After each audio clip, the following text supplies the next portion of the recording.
po. Yung isang piraso? Isang ganito. Ah. Yung isang ganon?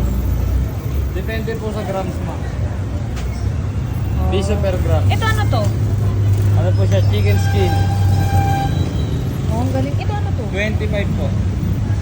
Ito naman po, ano, Bagnet? bag nito. 250 ang 1/4.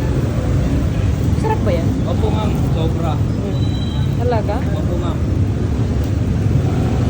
Parang chicharon, ganon? Opo, crunchy talaga siya, ma'am. Hindi nga. Iniinit pa naman yan, ma'am. Pag bibili po kayo doon. Yung ulam ba yan? Opo, ma'am. Try nyo na, ma'am. Wait lang. Ano to? Ipon po. Ah. 40 po ang isang baso.